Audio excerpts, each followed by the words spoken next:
जय Shri Krishna, Radhe Govind. Welcome back to Kanhamrit. तो जैसा कि मैं अपनी प्रीवियस वीडियो में बताई थी कि हमें इस बार एकादशी जो है वो 26 मार्च 2025 को करनी है। काफी सारे क्वेश्चंस आ रहे हैं, बहुत सारे लोगों का संशय है कि जब पूरे दिन एकादशी 25 मार्च की है तो फिर हम 26 मार्च को क्यों कर रहे हैं।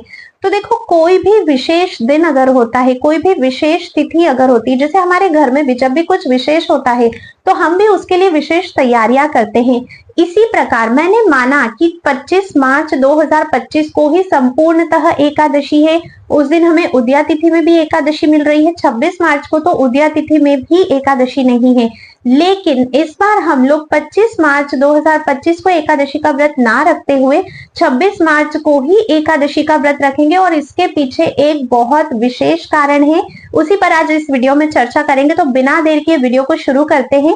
लेकिन उससे पहले अगर आप लोगों ने चैनल पर पहली बार विजिट किया है तो सब्सक्राइब करके बेल आइकन जरूर प्रेस कर दीजिए। ऐसी कई इंफॉर्मेटिव वीडियोस आगे मिलने वाली है। चलिए इस वीडियो को शुरू करते हैं।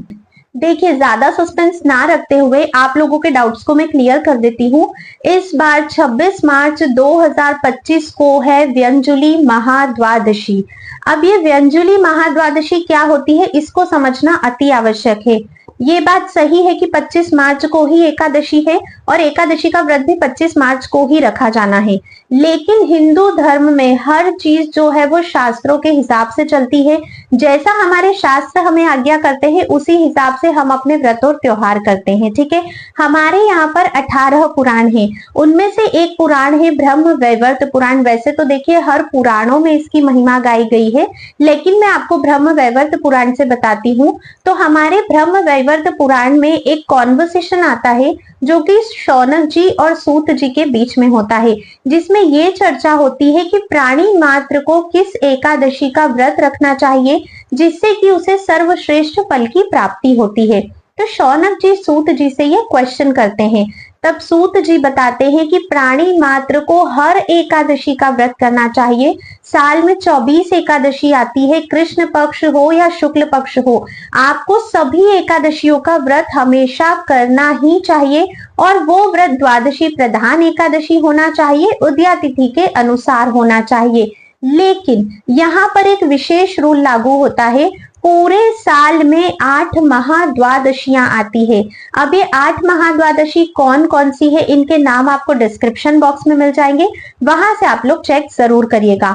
तो शौनक जी आगे बताते हैं, सूत जी कहते हैं कि जो भी 8 महाद्वादशी आती है उस समय व्यक्ति को एकादशी के व्रत को ना करते हुए महाद्वादशी का सम्मान करते हुए महाद्वादशी में व्रत रखना चाहिए। जैसा कि इस बार हो रहा है, एकादशी की जो तिथि है वो हमें मिल रही है 25 मार्च को, लेकिन 26 मार्च को हमें मिल रही है व्यंजुली महाद्वादशी। अब यहाँ से आप लोग ध्यान से समझिएगा। देखिए, अगर आप लोग एकादशी का व्रत करते हो 25 मार्च को, ठीक है, कोई प्रॉब्लम नहीं है, आपको एक एकादशी के व्रत का फल तो अवश्य ही मिलेगा। लेकिन अगर आप महाद्वादशी का सम्मान करते हुए 26 मार्च को व्रत करते हो तो इससे आपका एकादशी व्रत भी संपन्न होता है और व्यंजुली महाद्वादशी व्रत भी संपन्न होता है, जिससे आपको कई एकादशियों के व्रत का फल प्राप्त होता है। बात को समझिएगा, ठीक है। ये विशेष है जो कि किसी विशेष तिथि पर ही लागू होता है। कहते हैं ना, विशेष नियम है। तो ये एक विशेष नियम है कि व्यंजुली महाद्वादशी है इसलिए हम उसका सम्मान करेंगे। शास्त्रों में कहा गया है कि जब भी कोई महाद्वादशी आती है, सूत जी यहाँ बता रहे हैं, जब भी कोई महाद्वादशी है तो आपको एकादशी तिथि का त्याग करना है और महाद्वादशी का व्रत करना है, जिससे किसी तरह का पाप, किसी तरह का अपराध आपको नहीं लगेगा, बल्कि आपको कई अधिक गुना फल की प्राप्ति होगी बजाय अगर आप एकादशी का व्रत करते हो। देखो, महाद्वादशी की जो तिथि है वो 26 मार्च को 3:30 बजे के लगभग सुबह में शुरू हो रही है और 25 मार्च को पूरे दिन एकादशी है। व्यंजुली महाद्वादशी तब पड़ती है जब एकादशी तिथि जो है वो द्वादशी तिथि तक विस्तार नहीं करती है, लेकिन जो द्वादशी तिथि है वो त्रयोदशी तिथि तक विस्तार कर रही हो, तब ये शुभ संयोग, ये महासंयोग बनता है व्यंजुली महाद्वादशी का। और यही कारण है कि हम लोग 25 मार्च को व्रत ना करते हुए 26 मार्च को व्रत कर रहे हैं। देखिए जो वैष्णव संप्रदाय है, इस्कॉन की अगर मैं बात करूं, जो गौड़ीय वैष्णव संप्रदाय है, वे सभी महाद्वादशियों का सम्मान करते हुए 26 मार्च को व्रत कर रहे हैं। अब आप यहाँ पर क्वेश्चन पूछोगे कि अगर हम 25 को कर रहे हैं तो क्या हम गलत कर रहे हैं? गलत तो देखिए कोई नहीं है। जो 25 को व्रत कर रहा है वो भी गलत नहीं है और जो 26 को व्रत कर रहा है वो भी गलत नहीं है। यहाँ पर सिर्फ फल की प्राप्ति की बात हो रही है। शास्त्र ने जो आज्ञा करी है उसकी बात हो रही है। अगर 25 मार्च को व्रत करते हो तो एक एकादशी के फल की प्राप्ति होगी। 26 मार्च को महाद्वादशी व्रत करते हो तो एकादशी व्रत भी संपन्न होगा, महाद्वादशी व्रत का भी सम्मान होगा और कई गुना एकादशी व्रत करने का फल आपको प्राप्त होगा। बहुत सारे लोगों का ये भी मानना होता है क्या दोनों दिन व्रत कर सकते हैं? बहुत अच्छी बात है अगर आप दोनों ही दिन व्रत कर सकते हो। 25 को भी करो, 26 को भी करो, फिर व्रत का पारण आपको 27 मार्च को करना होता है। जो लोग 26 मार्च को महाद्वादशी व्रत कर रहे हैं उन लोगों को 25 मार्च को एकादशी व्रत में दशमी तिथि के जो नियम होते हैं वो सभी फॉलो करने हैं 25 मार्च को। ठीक है, जो लोग 25 मार्च को व्रत करते हैं वो तो 24 मार्च को दशमी के नियम फॉलो करेंगे ही, लेकिन क्योंकि हम महाद्वादशी का सम्मान कर रहे हैं, महाद्वादशी का व्रत कर रहे हैं, इसीलिए 25 मार्च को दशमी तिथि के नियम फॉलो होंगे। उस दिन आप अन्न ग्रहण कर सकते हो, सूर्य अस्त होने के बाद अन्न ग्रहण नहीं करना है। 26 मार्च को आपका एकादशी का व्रत रहेगा जो कि व्यंजुली महाद्वादशी का व्रत है।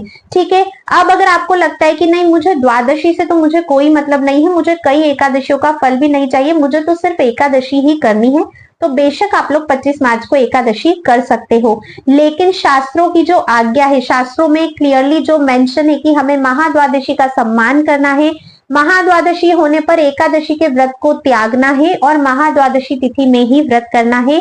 इसीलिए मैं कह रही हूं कि हमें 26 मार्च को व्रत करना है। मैं पर्सनली कब व्रत करूंगी तो मैं पर्सनली खुद भी 26 मार्च को ही एकादशी का व्रत करूंगी। 25 मार्च को दशमी तिथि के नियम फॉलो होंगे और 27 मार्च को व्रत का पारण होगा। 27 मार्च को व्रत का पारण कब करना है, कैसे करना है, क्या समय है, क्या विधि है, इसका वीडियो आपको आगे चैनल पर मिल जाएगा। चैनल को सब्सक्राइब करके रख लीजिएगा। अभी बहुत सारे लोगों के मन में ये क्वेश्चन है 25 को करना है, 26 को करना है, क्यों 26 को कर रहे हैं जब 25 को है? तो देखिए आप लोगों से रिक्वेस्ट है, जो भी आपके आसपास ऐसे लोग हैं जिनके मन में ये डाउट है, प्लीज उन्हें ये वीडियो शेयर कीजिए, क्योंकि सभी को ये जानना अति आवश्यक है कि 26 मार्च को एकादशी का व्रत धारण क्यों किया जा रहा है। और जो लोग करना भी चाहते हैं महाद्वादशी का व्रत, उन तक ये इन्फॉर्मेशन पहुंचनी चाहिए। तो वीडियो को ज्यादा से ज्यादा शेयर कीजिएगा। किसी से लड़ाई झगड़ा नहीं करना है, किसी के बारे में द्वेष भाव नहीं रखना है। एक सबसे इंपॉर्टेंट बात मैं आपको बताती हूँ, अगर आपकी गुरु दीक्षा हो गई है तो आपके गुरुदेव जब आपको कहेंगे बिना सोचे समझे तभी आप व्रत करिए। गुरुदेव कहते हैं 25 तो 25 को करिए, वे कहते हैं 26 तो 26 को करिए, अगर दीक्षा प्राप्त है तो। अब मान लीजिए कि आपकी दीक्षा नहीं हुई है तो फिर हर बार आप जिनके भी हिसाब से एकादशी करते हो, किसी मंदिर किसी संस्था को तो फॉलो करते ही होंगे, तो फिर वो लोग जब कर रहे हैं तब आप एकादशी का व्रत करिएगा। लेकिन आज इस वीडियो में मैंने बस आपको ये क्लियर किया है कि हम 26 मार्च को क्यों कर रहे हैं। देखिए जो महाद्वादशी होती है ना, उसका बहुत बहुत बहुत अधिक फल होता है। आप देखिए ब्रह्म वैवर्त पुराण उठाकर, इतनी महिमा है महाद्वादशी की मैं आप लोगों को बता नहीं सकती हूँ।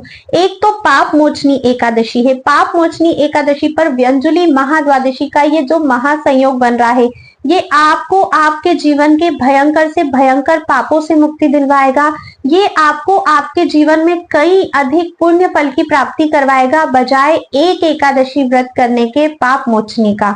तो आप सोच नहीं सकते हो, इसका बहुत अधिक महत्व है। इसीलिए हम लोग जो है वो महाद्वादशी का व्रत कर रहे हैं। तो आई होप आप लोगों का ये डाउट क्लियर हो गया होगा कि क्यों व्रत हमें 26 को करना है। अभी भी देखिए बहुत सारे लोगों के मन में बहुत सारे क्वेश्चंस आएंगे, तो जो भी क्वेश्चन से कुछ भी पूछना चाहते हो, किसी भी चीज से रिलेटेड है, आप मुझे कमेंट अवश्य ही करके पूछ सकते हो।